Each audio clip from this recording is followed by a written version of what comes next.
बोलिए संतोषी माता की जय हो। एक बुढ़िया माई थी। उसके 7 बेटे थे। 6 बेटे तो काम काज करते थे, कमाने वाले थे। लेकिन एक बेटा निकम्मा था, कुछ भी काम नहीं करता था। बुढ़िया माई 6 बेटों की रसोई बनाती और भोजन कराती। पीछे से जो भी कुछ बचता वो 7वें बेटे को दे देती थी। पर वह बहुत भोला भाला था, मन में कुछ भी विचार नहीं करता। एक दिन अपनी बहू से बोला, देखो मेरी माँ का मुझ पर कितना प्रेम है। वह बोली, क्यों नहीं, सबका झूठा बचा तो तुमको खिलाती है। वह कहने लगा, ऐसा नहीं हो सकता। मैं जब तक आंखों से न देखूं मान नहीं सकता। मेरी माँ ऐसा नहीं कर सकती। बहू हंसकर कहने लगी, देख लोगे तब तो मानोगे। कुछ दिन बाद घर में बड़ा त्योहार आया। घर में 7 प्रकार के भोजन और चूरमा के लड्डू बने।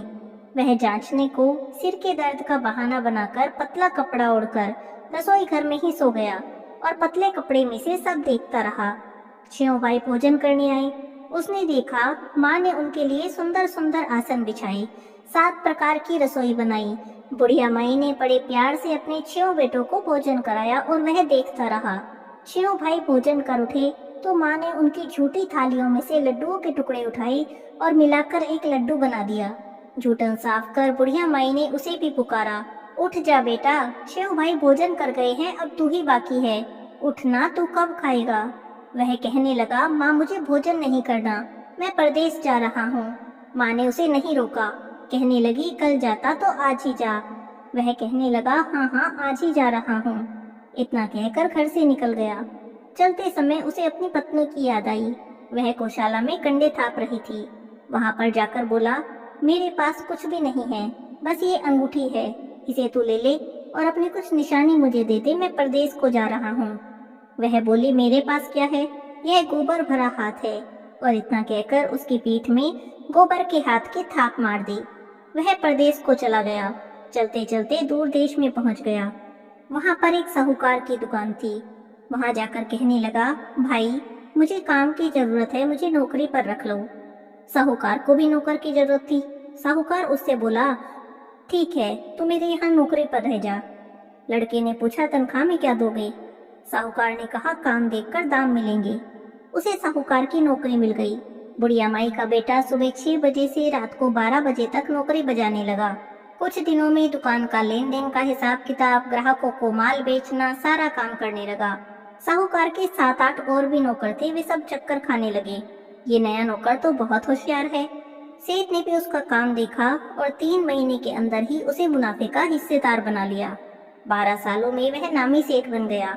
मालिक सारा कारोबार उसके भरोसे छोड़कर बाहर चला गया। इधर बहू पर क्या बीती वह भी सुनो। सास ससुर उसे दुख देने लगे, सारी गृहस्थी का कामकाज कराते और लकड़ी लेने जंगल में भेजते। इस बीच घर की रोटियों के आटे से जो भूसी निकलती उसकी रोटी बनाकर रख देते। टूटे नारियल की नरेली में पानी रख देते। इस तरह उस बेचारी के दिन बीत रहे थे। एक दिन की बात है, लकड़ी लेने जा रही थी तो रास्ते में बहुत सारी स्त्रियां संतोषी माता का व्रत कर रही थी। वह भी वहां पर खड़ी होकर पूछने लगी, बहनों तुम किस देवता का व्रत करती हो, इसके करने से क्या फल मिलता है, इस व्रत को करने की क्या विधि है। यदि तुम अपने व्रत का विधान मुझसे समझाकर कहोगी तो मैं तुम्हारा बड़ा एहसान मानूंगी। तब उनमें से एक स्त्री बोली, सुनो, यह संतोषी माता का व्रत है। इसके करने से निर्धनता दरिद्रता का नाश होता है, घर में लक्ष्मी आती है, मन की सारी चिंताएं दूर हो जाती हैं। घर में सुख होने से मन को प्रसन्नता और शांति मिलती है। निपुति को पुत्र मिलता है और अगर पति बाहर गया हो तो वह शीघ्र वापस आ जाता है। कुंवारी कन्याओं को मनचाहा वर मिलता है। राजद्वार में बहुत दिनों से मुकदमा चलता हो तो वह भी खत्म हो जाता है। कलह कलेश खत्म हो जाते हैं, घर में सुख शांति आती है, घर में धन जमा हो जाता है, पैसा जायदाद का लाभ होता है और जो भी मन में कामना हो वह सब इस व्रत को करने से संतोषी माता की कृपा से पूरी हो जाती है। बहू ने कहा, इस व्रत की विधि मुझे भी बता दो तो मैं भी इस व्रत को करूंगी।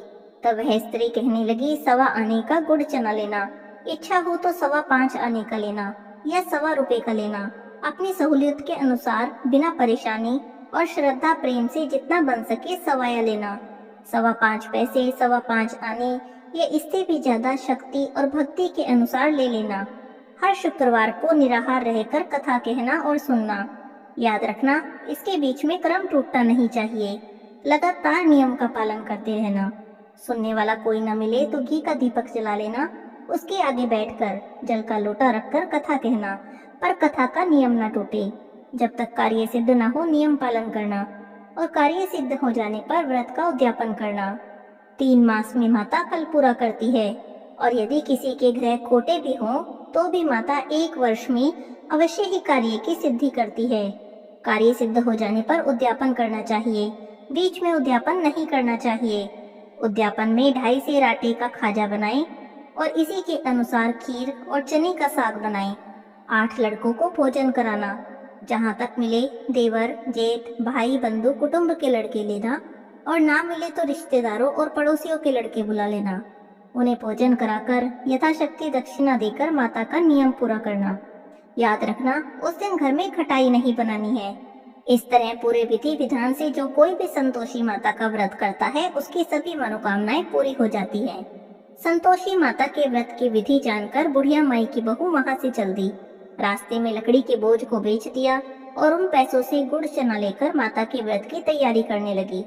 आगे चली तो सामने संतोषी माता का मंदिर था। संतोषी माता के मंदिर में जाकर माता के चरणों में लौटने लगी। माँ से प्रार्थना करने लगी, हे माँ, मैं तो निपट मूर्ख हूँ, व्रत के नियम कुछ भी नहीं जानती, मैं बहुत दुखी हूँ। हे माता, हे जगजननी, मेरा दुख दूर करो, मैं आपकी शरण में आई हूँ। माता को दया आई। एक शुक्रवार ही बीता था कि दूसरे शुक्रवार को उसके पति का पत्र आ गया, और तीसरे शुक्रवार को उसका भेजा हुआ पैसा भी आ गया।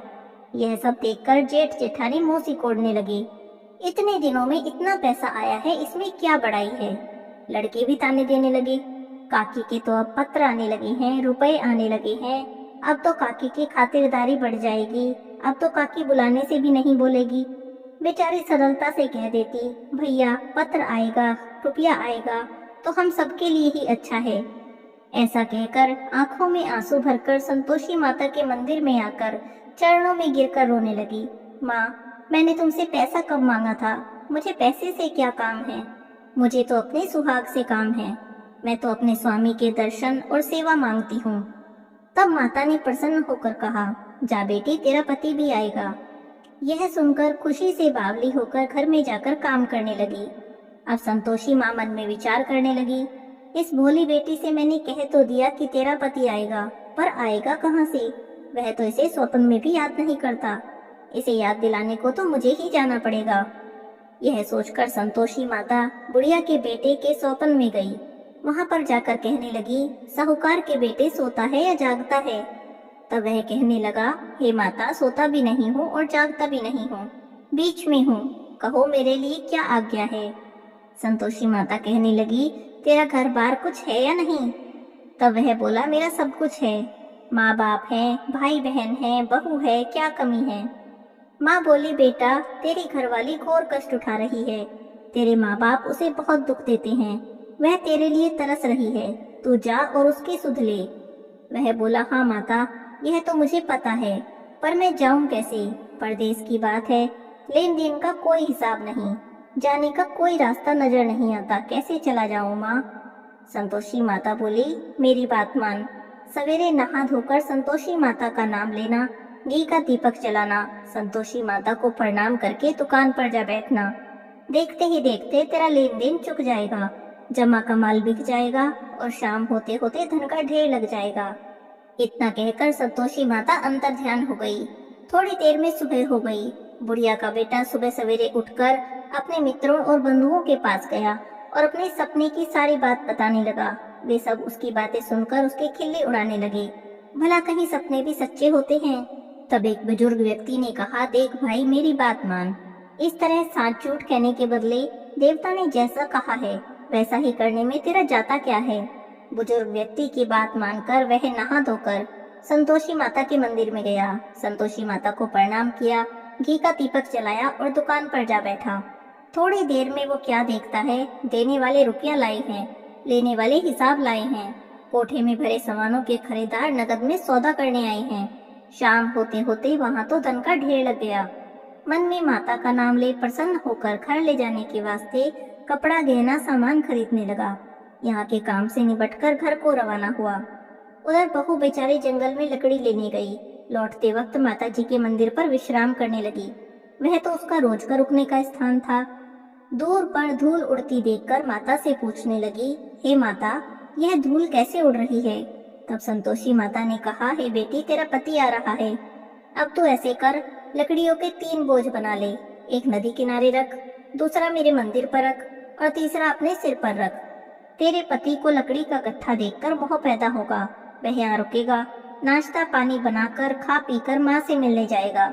तब तू लकड़ी का बोझ उठाकर जाना और बीच चौक में गट्ठा डालकर 3 आवाज जोर से लगाना। लो सासू जी, लकड़ियों का गट्ठा लो, भूसे की रोटी दो, नारियल के खोपड़े में पानी दो।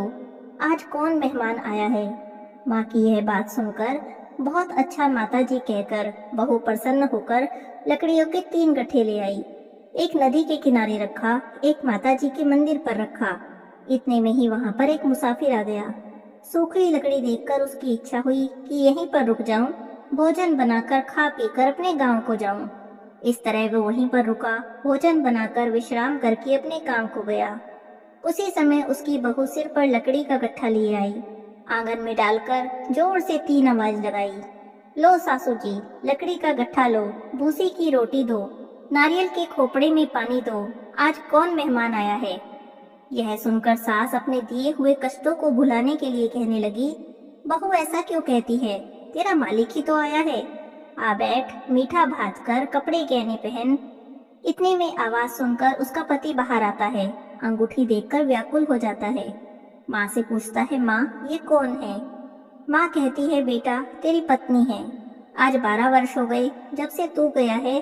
सारे गांव में जानवर की तरह भटकती फिरती है। काम काज घर का कुछ करती नहीं, 4 समय आकर खा जाती है। अब तुझे देखकर भूसी की रोटी और नारियल के खोपड़े में पानी मांग रही है।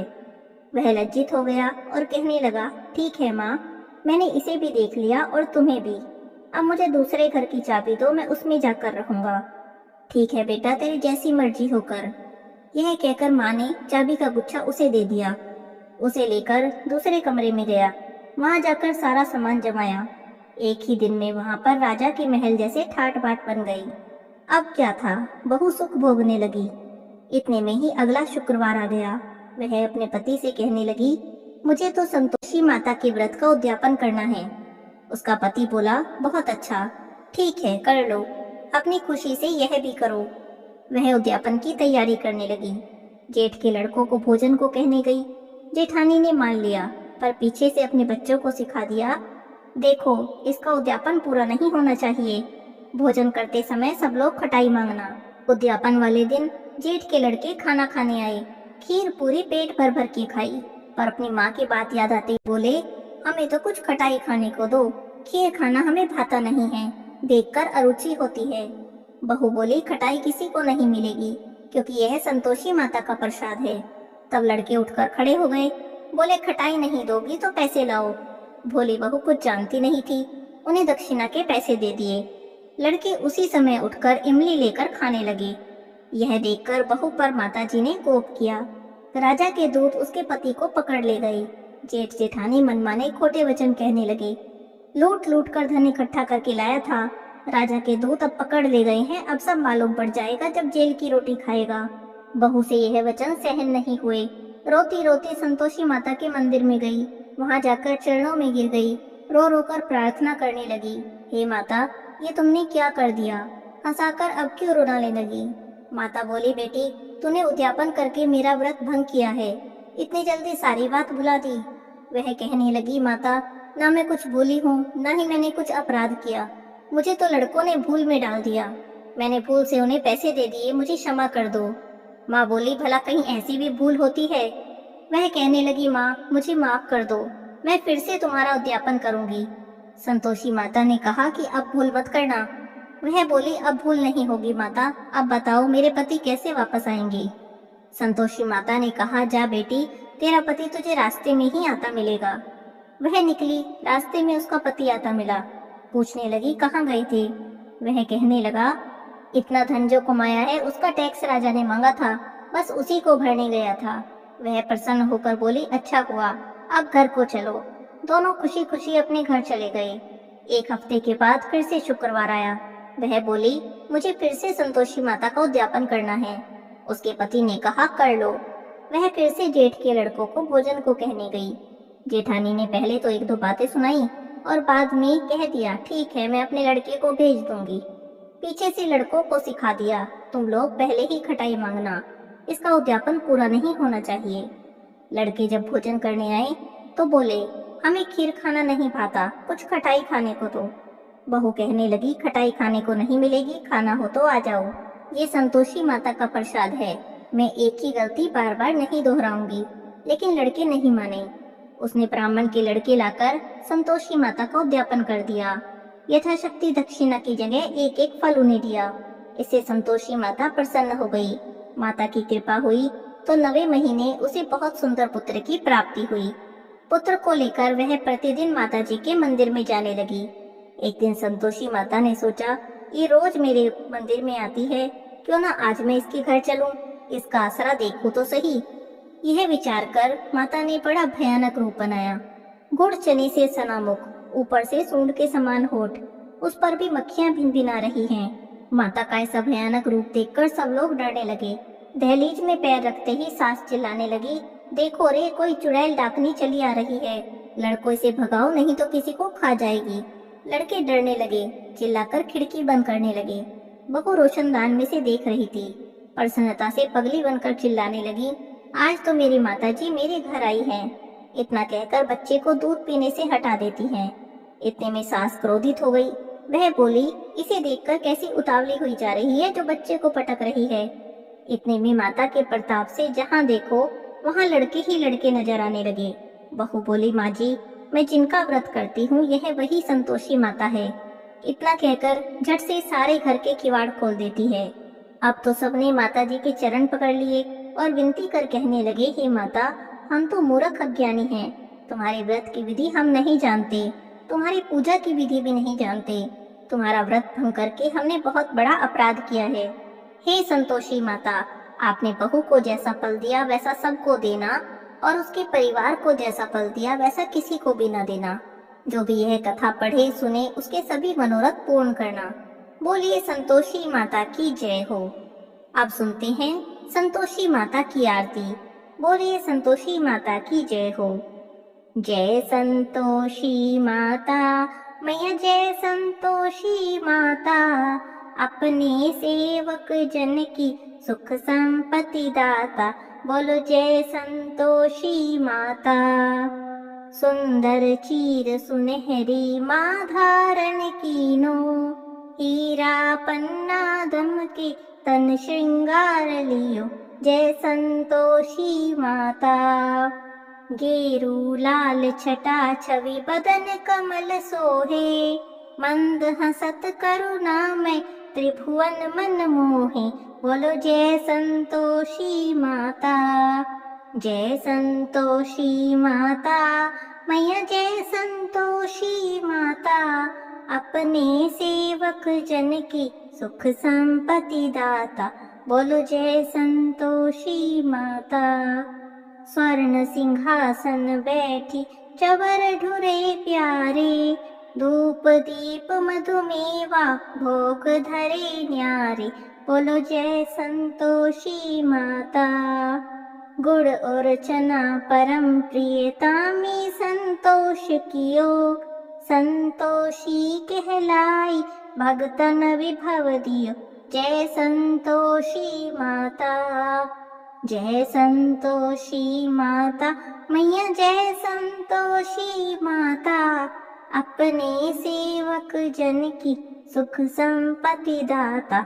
बोलो जय संतोषी माता। शुक्रवार प्रिय मानत आज दिवस सोही, भक्त मंडली छाई कथा सुनत मोही। बोलो जय संतोषी माता। मंदिर जगमग ज्योति मंगल ध्वनि छाई, विनय करे हम बालक चरणन सिर न्याई। बोलो जय संतोषी माता। जय संतोषी माता मैया, जय संतोषी माता, अपने सेवक जन की सुख संपत्ति दाता, बोलो जय संतोषी माता। भक्ति भावमय पूजा अंगीकृत कीजिए, जो मन बसे हमारे इच्छित फल दीजिए, बोलो जय संतोषी माता। दुखी दरिद्री रोगी संकट मुक्त कियो, बहुधन धान्य भरे घर सुख सौभाग्य दियो, बोलो जय संतोषी माता। जय संतोषी माता मैया, जय संतोषी माता। अपने सेवक जन की सुख संपत्ति दाता, बोलो जय संतोषी माता। ध्यान धरियो माँ जननी, मन वांछित फल पायो, पूजा कथा श्रवण कर घर आनंद आयो, बोलो जय संतोषी माता। शरण गहे की लज्जा रखियो जगदम्बे, संकट तू ही निवारे दयामयी अम्बे, बोलो जय संतोषी माता। जय संतोषी माता मैया, जय संतोषी माता। अपने सेवक जन की सुख संपत्ति दाता, बोलो जय संतोषी माता। संतोषी माता की आरती जो कोई नर गावे, रिद्धि सिद्धि सुख संपत्ति जी भर के पावे, बोलो जय संतोषी माता। जय संतोषी माता मैया, जय संतोषी माता। अपने सेवक जन की सुख संपत्ति दाता, बोलो जय संतोषी माता। बोलिए संतोषी माता की जय हो।